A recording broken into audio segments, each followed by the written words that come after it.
Hello everyone, I'm Skratch. Welcome to the channel. This is another Raid Shadow Legends video. Hope you guys are having an amazing Saturday, an amazing weekend.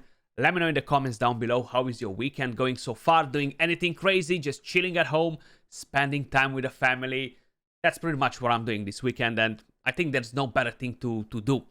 Moving to the main topic, guys. In today's video, we're gonna talk about the top 10 best clan boss damage dealers from each rarity. Mainly legendaries and epics.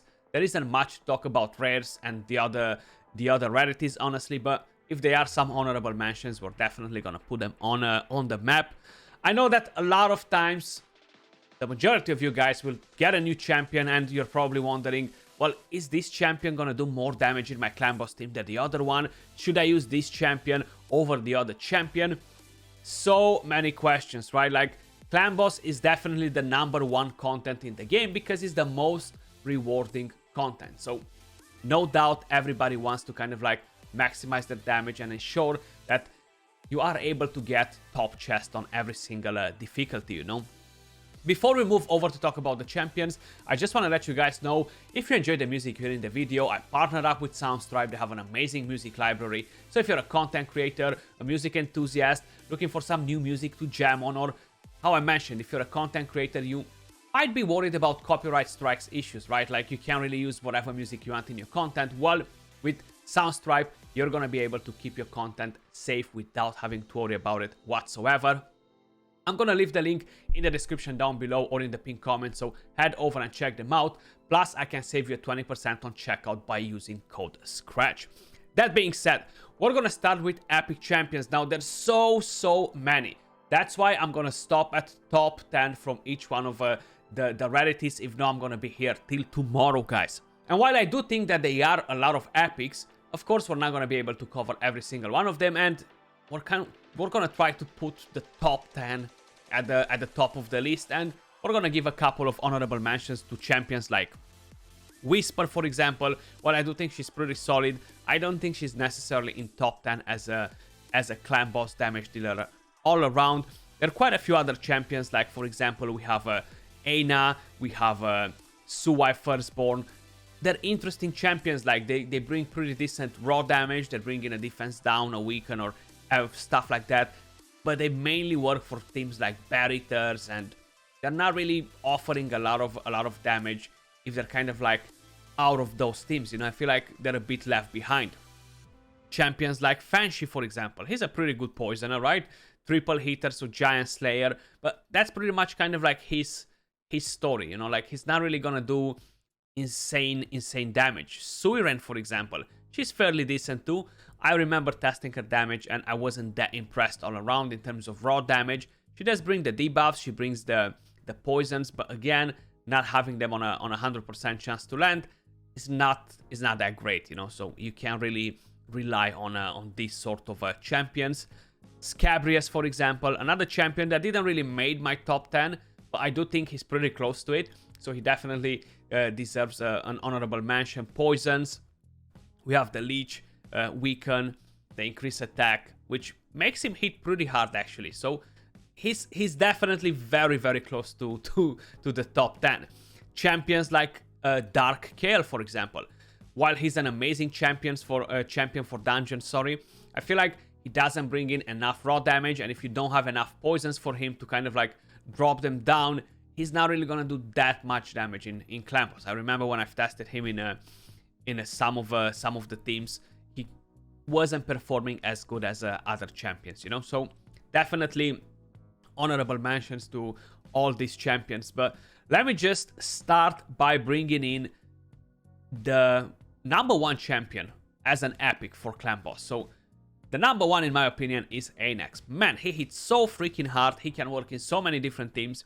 On the A1, defense down, attacks one enemy 2 times. Then you have decreased accuracy. You have poisons for 3 turns. On a 3-turn cooldown, attacks 1 enemy 2 times. Then with the A3, attacks 1 enemy. 100% chance to land weaken on a 3-turn cooldown. He does so much. Yes, it's much harder to use him on a high defense team because, hey, he's a pretty squishy champion all around, but the damage that he's bringing is just absolutely nuts. Like, in my opinion, he's in the group with the legendaries. He's in the same league with the legendaries because he brings so much damage. The next champion that we have on the list, guys, and I do think she is pretty good. And again, kind of like the same situation with her too, because you can't really run her on high defense teams as well unless you have a lot of protection. Her base defense is pretty low. Fane, right? She's a pretty solid champion. Attacks one enemy 2 times. She has a chance to steal a thermometer. It's not helpful for clan boss. You have poisons. You have decreased attack on the A2. On the A3, you have defense down. You have weaken for 3 turns. Of course, is on a 4-turn cooldown, but she does attack the enemy 3 times. She brings in pretty decent raw damage. Her base attack is so freaking high. 1663. So you are able to get a lot of damage out of this champion, especially if you are planning to run her on unkillable teams. Definitely very solid damage all around. Another champion that I really like for clan boss, and it's more of a new addition, you know. That's why I kind of like wanted to revisit this topic. Akhenaten. We got quite a few new champions, and I do think quite a few of them are very solid, legendaries and epics as well. So Akhenaten, man, probably the best debuff spread champion in the entire game. He has a speed aura for all battles, which can be helpful for clan boss 2 to tune him. When we are talking about raw damage, don't expect him to go in and hit for 1 million. But he's gonna do a lot of work with everything else in his kit. Fairly decent stats. On the A1, attacks one enemy 3 times. Each hit has a 50% chance fully booked of placing a poison debuff for 2 turns. That can go actually with masteries up to 55% chance, and a triple hitter, definitely very good skill. If the target is under a hex debuff, each hit also has a 50% chance of applying a debuff spread effect, taking one random debuff from the target and placing it on all enemies. Not very helpful on clan boss, but man, in the rest of the content, he is a beast with this debuff spread. The A2 attacks all enemies 3 times. Each hit has a 75% chance fully booked of increasing the duration of any hex debuff on enemies by 1 turn. If enemies are not under a hex debuff, each hit has a 75% chance of placing the hex debuff for 2 turns. And this is on a 3-turn cooldown as well, guys, which is definitely very nice. The passive has a 100% chance of inflicting damage from 1 poison debuff to enemies under a hex debuff whenever their allies receive damage from poison debuffs. So this is actually pretty good. It works all around when an enemy receives damage from poisons, and that's kind of like activating, you know. So he brings in quite a bit of damage. Very impressive all around as a champion. He's good at his void too, so that can be very helpful. Then this is one of my most favorite epic champions. You've probably heard me saying it so many times. Farrakin the Fat.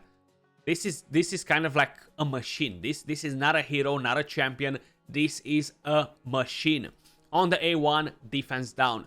On the A2, HP burn and 2 poisons for 2 turns on a 3-turn cooldown.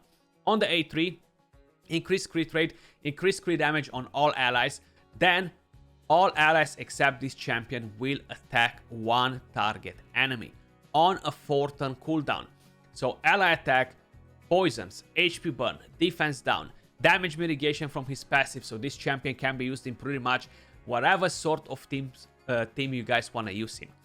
The HP is not that high, which is fine because you want to prioritize the defense, which is pretty good at almost 1100. The next champion that we have on the list, this is more of an exclusive champion, and mainly because it takes a long time to get it. It's part of the Doom Tower collection of champions, and Liberka. She's one of the last champions to collect actually from there. She's very powerful, pretty good base stats as well. Attacks one enemy, has a 60% chance fully booked to land a poison debuff for 2 turns. The A2 attacks one enemy, 100% chance of placing 2 poisons debuffs and a poison sensitivity debuff for 2 turns on a 3-turn cooldown fully booked. The A3, increased defense, increased attack on all allies for 2 turns on a 4-turn cooldown. Very nice, because regardless of what other champions you are using in the team, if you're lacking an increased attack, if you're lacking an increased defense for a different champion, she's gonna do that job as well. And the poisons, the poison sensitivity and the passive, when attacked has a 50% chance of increasing the duration of all poison debuffs on the attacker by 1 turn. This can ramp up a lot. Definitely very, very solid skill. And I was just thinking, like, only 45 reviews. I was like, is that it? You know, like, is that it? Only 45 people got it. I haven't reviewed her. I'm sure more people got the champion, but they haven't really spent the time to do a review on her. But definitely very, very solid as a epic damage dealer, guys. The next champion that I do have on the list, this is one of the OGs, and I do remember when I first showcased the champion, a lot of people were in love with him because we didn't have that many at that time. Fanax, my god. You only need to have debuffs, increase attack, and he's gonna be smacking for over 500,000 with this skill. Attacks one enemy, places an extra hit if the target has any debuffs. Enemies killed by this skill cannot be revived. Now, of course, 500,000 with good gear. Okay, let me just mention that as well before people go and build Fanax and they're gonna be like, okay, mine only does 200k damage. So with good gear, he's gonna do a lot of damage, and it's mainly because the A1 has such high multipliers. You don't even have to worry about the A2 and the A3. Now, I would love Plarium to give him a buff, make this skill on a 3-turn cooldown, and have a 100% chance to land defense down. That would make him so much better for Clan Boss on his own, because he's gonna bring his own defense down without needing another champion for it, and he's gonna be bringing so much raw damage with the A1. You know, it's just nuts what sort of numbers he can actually kick. The next champion that we have on the list, guys, is gonna be no one else but Mr. Geomancer. The A1 doesn't hit that hard, decrease accuracy. The A2 doesn't hit that hard, but he can remove increase attack from Clan Boss or steal it, which is great. The A3, again, doesn't hit at all, but then you're landing weaken and HP burn on a 3-turn cooldown for 3 turns on the target, which is amazing. What really makes the damage is his passive. Decreases the damage all allies receive by 15% and deflects that damage onto each enemy under HP burn debuff placed by this champion. Whenever this champion is attacked, deflects 30% of the damage instead. When deflecting damage on each enemy hit, has a 30% chance of dealing additional damage equal to 3% of the target's max HP. The harder the Clan Boss hits, the more you're going into the fight. The more hits the Clan Boss has, the more damage you're dropping. That's why a lot of times when you are using Geomancer on Void Affinity, it's not performing as well when you are using him, for example, on Magic or Force or Spirit, right? Because that's when the Clan Boss actually has more multi-hits and the damage just ramps up like crazy. But he can drop some very, very serious numbers in the Clan Boss. It's actually just crazy.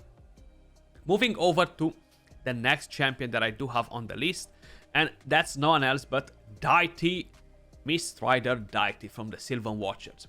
With the A1, attacks one enemy, has a chance to remove a buff from the target so he can drop the attack up from Clan Boss, has a 10% chance of granting this champion an extra turn, fully booked 20% chance. With the A2, attacks all enemies, places the defense down, grants an extra turn if the defense down is placed on all enemies by this skill. Now, whenever he does this on Clan Boss and he actually places it again, he gains an extra turn, which makes him do more damage. With the A3, places an increased attack and an increased accuracy buff on this champion for 3 turns, then grants an extra turn. He's gonna get so many extra turns that he's gonna spin your head around. So probably you need to use him in teams like Barrier comps, stuff like this, where he can actually just go in and gain a lot of extra turns without having to worry about it. You know, if you're running him on non-unkillable teams, the thing with it is that he's gonna lose the buff, so that's gonna be a bit of a problem. But all around, he can bring in so much damage. I've actually seen a team from Seth that he was going like 7 turns and crazy things like this, and just bringing in so much damage. Very, very nice to see that from the champion. Another champion from here that I think is really strong, and not only that brings damage, but it brings so much utility, and that's Ruella. Pretty good stats. She doesn't hit so crazy in terms of raw damage, but she can put in some serious work too. Attacks one enemy 3 times, great for Giant Slayer. Attacks one enemy 3 times, again great for Giant Slayer, defense down and weaken. this is gonna happen, guys. Like, it's actually a better chance to land this than a champion that has a single hit with a 100% chance to land. It just always happens. The A3 fills the thermometer of all allies by 20% and places an increased crit rate buff on all allies for 2 turns on a 3-turn cooldown. Very, very nice all around. Brings in a lot of utility. So I definitely think she's pretty solid. Another champion that I do think she deserves the spot, and she might not be the most powerful champion for unkillable teams, but honestly, she just brings in quite a bit of damage, and that's Morag. So with the A1, attacks one enemy 2 times. Each hit will ignore shield buffs. It's nothing impressive for clan boss with a shield because the clan boss doesn't have a shield. The A2 attacks all enemies, places a strengthen buff on all allies for 2 turns. Teams up with 2 random allies to attack a single enemy with the A3. The allies joining will use the default skill. Grants an extra turn if an enemy is killed. That's not gonna happen. This is on a 4-turn cooldown. The passive counterattacks when hit while under a strengthen buff placed by this champion. So she is a defense-based champion. That's the main reason why I wanted to add her on the list, because I think she definitely deserves the spot. How I mentioned, she might not be great for unkillable teams, but she's great for conventional teams, like the classic clan boss teams, and she can definitely do in some serious work, you know. So definitely don't sleep on her if you have one available. Moving over to legendary champions. Now again, there are a lot of champions that do damage when we are talking about legendaries, but let me just start with some of the newish legendaries that they've been added to the game and kind of like power crap the old damage dealers. Taras the Fierce, my god, he can hit for 1 million without a problem. He can deal so much damage in clan boss, and not just that, like he's gonna be running up and down, boosting the thermometer on your entire team and just constantly decreasing the attack. The passive is so solid, it's gonna help to keep your team alive. He's a tanky champion too, like my god, he's such a beast. Decreases the attack with A1, attacks one enemy 2 times, fills the thermometer of all allies by 5%, then attacks one enemy. This skill hits pretty hard. If Marichka is on the team, he's always gonna counter attack with this when she gets attacked. The A3 attacks all enemies, damage increases by 15 for each buff on allies. The more buffs, the more damage you're gonna get with this champion. Very nice. He's gonna get a bit of a heal as well. When attacked, decreases the enemy's attack by 10% up to 50%, 25% against bosses. So instantly you're gonna decrease the clan boss's attack by 25%. So that's very nice. The rest of the things are not really that important when we are talking about clan boss, but he is such a beast of a champion. Like, let me just quickly show you something in my clan. Let's just head over right here. Clan boss, Demon Lord, and where are we? Ultra Nightmare. Check this out. And it's not that he stopped the damage here. Like, it's not like the team stopped. He actually backed out of the fight. So a team like this it requires absolutely no coordination, no tuning. You can keep their builds for arena. You don't have to worry about it whatsoever, and it can drop hundreds of millions on Ultra Nightmare. That's how crazy Marichka, Taras, Ahrisias are in clan boss. Like, this is my team that I'm running. Easily 150 million without flexing a muscle. Like, no tuning whatsoever, you know. They're just so freaking nasty. Very powerful. Like, look at all these filthy Krakens running with all these whale teams around, you know. The next champion that we have on the list, I feel like it's just fair play to go in and just bring her up. Ahrisia. My god. Like, I've tested the damage for pretty much all the legendaries except Taras, because he wasn't in the game at that time, and Ahrisia outdamaged Ninja on the same build. Now, the thing with enemy max HP nukers for clan boss is that their damage is capped, right? So at some point we're gonna hit the cap and it's not really gonna bring more damage. While Ninja, for example, we can always give him more attack, more crit damage, and his damage is always gonna go up, you know? So that's why on a whale Kraken build, Ninja is gonna outdamage Ahrisia. But if you're using them on the same build, Ahrisia is gonna be the GOAT 100%. Enemy max HP on the A1, defense down. Enemy max HP hit twice with this skill, and his AoE, so it's great for other content too, of course. And again, enemy max HP hit, double hit on the A3 too. Crit rate aura for all battles can be helpful. The passive is not really important for clan boss, but my god, she drops so much damage, man. Definitely at a very top in terms of clan boss damage dealers.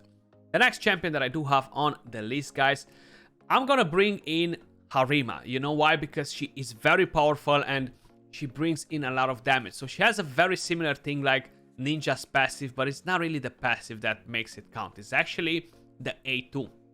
So she can be used on all sorts of different teams.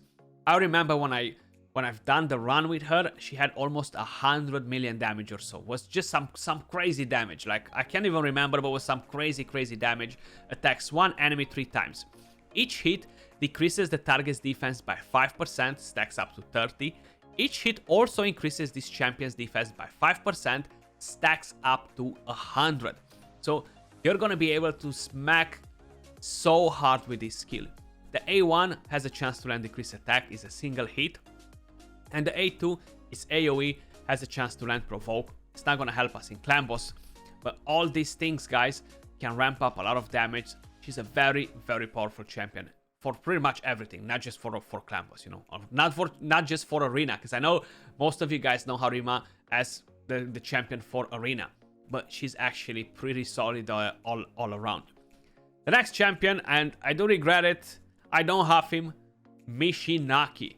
My god, he is a beast as well. Now, he definitely dealt 98 million damage on the run that I've done with him, and Jesus, you can run him on pretty much whatever team you guys want. Unkillable, high defense teams, or whatever you guys feel like it, he's gonna be a massive carry. With the A1, he has a chance to land HP burn. The A2 attacks all enemies, places defense down, and places decreased attack on all enemies under hex debuffs. The A3 attacks all enemies 2 times. The first hit removes all buffs from each target. The second places a hex for 2 turns. Most of you guys are using him in Hydra, and he's a beast, but he's a beast in clan boss as well. Removes all buffs, removes the attack from the boss. Places hex, defense down, decrease attack, HP burn, and the passive. Whenever an ally attacks an enemy under a hex debuff, this champion has a 50% chance to team up and join the ally's attack with the A1, of course. This effect does not work against the Hydra's exposed necks. A shame. But basically, everything in this kit sounds insane. Increases ally defense in all battles by 30%. Very good base stats. I really regret not having the shards for the champion, and I just didn't want to purchase sacreds for it, you know. But definitely a very powerful champion. And another one from this faction, actually 2 more from this faction. If you're asking me, Shadowkin has the strongest clan boss DPS champions in the entire game. We have Gintoro, attacks 1 enemy, grants an extra turn if this attack kills an enemy. Attacks 1 enemy, steals 100% of the target's turn meter, or decreases the cooldown of the A3 if the target is immune to turn meter reductions, which it happens to be the clan boss. The A3 attacks 1 enemy, places a defense down and a weaken debuff for 2 turns, will attack 5 times instead of 1 on every 4th use of this skill against the same target in 1 round. Now, when this skill goes berserk, he's gonna drop over 1 million damage, just like this, like it was nothing basically. He's very powerful in teams that go on a 2-to-1 ratio, 3-to-1 ratio, where he gets to take a lot of turns basically. He's very powerful like that, and increases ally attack in all battles by 29%, so you can make use of his aura as well in clan boss. Plus, he looks awesome. Design-wise, he is sick. And then, of course, Ninja, man. Like, yes, unfortunately, a lot of you guys that are new to the game won't be able to get Ninja. He was exclusive champion, same like Ronda, same like Alexander the Sharpshooter. So, unfortunately, I don't think these champions will ever be added to the game again. On the A1, he has a chance to land defense down, fills a bit the turn meter, which makes him a bit harder to tune in some teams. Quite a bit of a pain actually sometimes, especially if it's force affinity and you're getting weak hits and things. The A2, Hellburn, on a 3-turn cooldown, attacks 3 times at random. Each hit has a 100% chance of placing a HP burn debuff for 3 turns fully booked. Also, places a perfect veil buff on this champion for 2 turns. When used against bosses, will instantly activate any HP burn debuffs, including HP burn debuffs placed by this skill. So you're landing them and detonating them at the same time. Plus, this skill hits extremely hard together with the A1 and the A3, and the passive that ramps up his damage allows him to bring so much damage that is just mind-blowing. The A3 attacks all enemies, and when targeting a boss will only attack the boss, not all enemies, and will ignore 50% of the target's defense, and will decrease the cooldown of the A2 by 1 turn. This skill is on a 4-turn cooldown. The passive increases ninja's attack by 10% up to 100%, and crit damage by 5% up to 25%. Each time a single enemy is hit by all 3 of ninja's active skills in a single round. This effect can occur multiple times against the same enemy.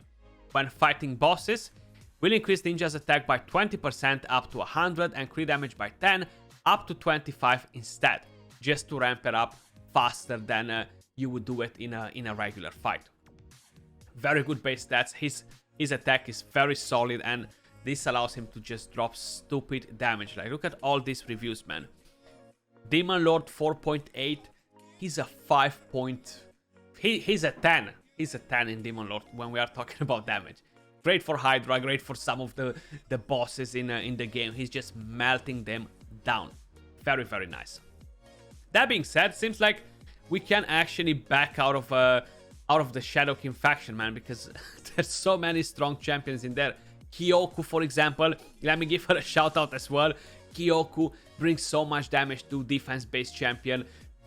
This can be a triple hit, a chance to land weaken. You have decreased attack, you have ally protection, block damage on the champion, defense up when she gets hit by a crit hit, a bit of a heal, and pretty solid damage, but not solid enough to be in top 10 when we are talking about damage, you know, but very, very solid champion.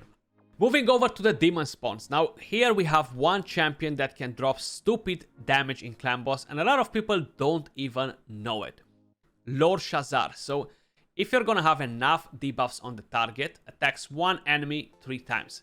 Damage increases by 15 for each debuff on the target. Usually you're gonna have plenty of debuffs, right? Poisons, defense down, weaken, etc. This skill can do around, I don't know, 600k plus damage on the boss, only with the A1, and you constantly use that skill. You don't want to use nothing else, just the A1.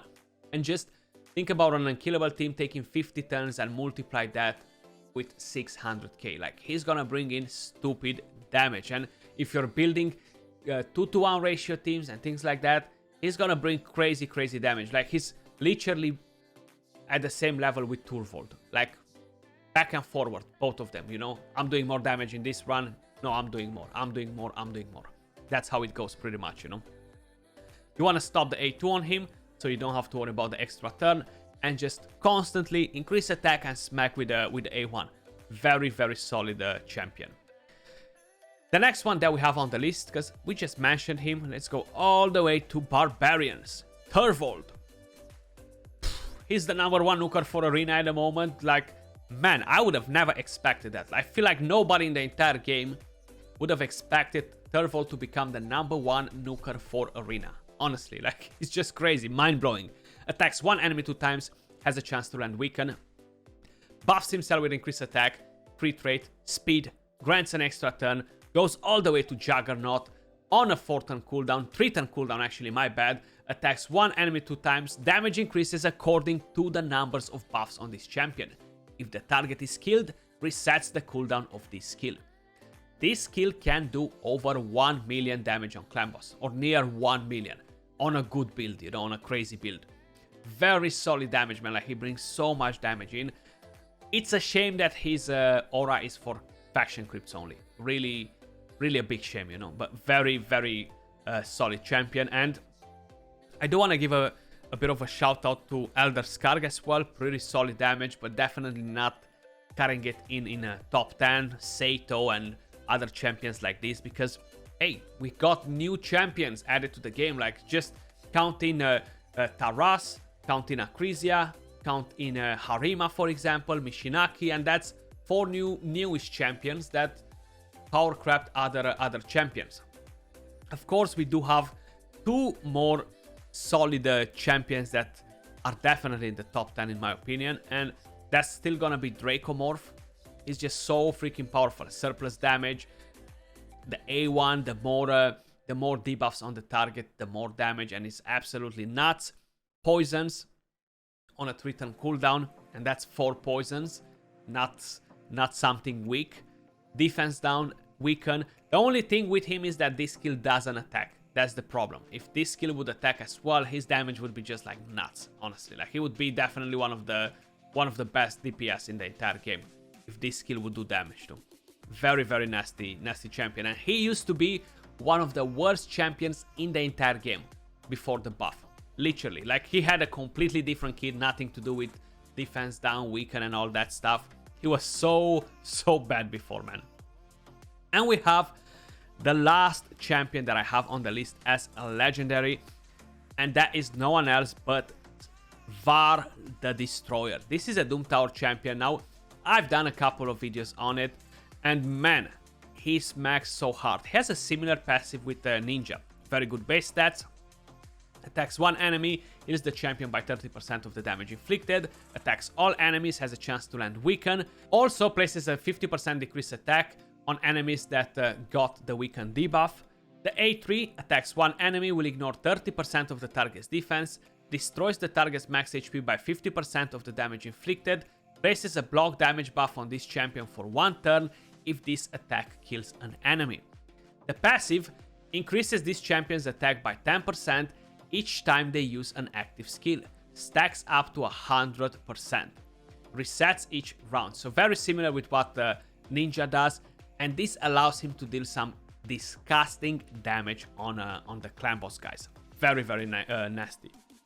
And in terms of rare champions, I feel like the only rare champion worth mentioning in 2023 as a good clan boss damage dealer is Frozen Banshee. Poisons on the A1, poison sensitivity on the A3. So you need the poison sensitivity to be on before you can land the poisons. In the right team with a counter attack, an ally attack, some counter attack accessories, masteries, she can actually deal pretty good damage. Decent base stats for a rare champion as well. I wouldn't recommend you to invest in any commons, uncommons, or anything like that for clan boss, because they're easily replaced. Like, we have so many champions now. It's not like 3 years ago when, yes, we were actually recommending you to build commons and uncommons for this. Things changed a lot, guys. But that was pretty much everything for this top 10 clan boss damage dealers from each rarity. Let me know if you think I missed anyone that is definitely deserving to be in top 10. Maybe I missed somebody without actually realizing. Nishak, for example, is definitely a pretty solid damage dealer too. Now, I doubted that he's gonna make top 10 if I'm gonna compare him with all the other champions. He brings a lot of poisons, the bombs too. He was actually a fusion as well, the Rat King. Kind of like forgot to give him an honorable mention in here. Definitely pretty strong. He might be a contender to top 10 actually, but yeah, I'm gonna have to test that out one day. That was all for this video. Much love, appreciate all of you guys watching, and I'll catch you all soon in the next video. Peace.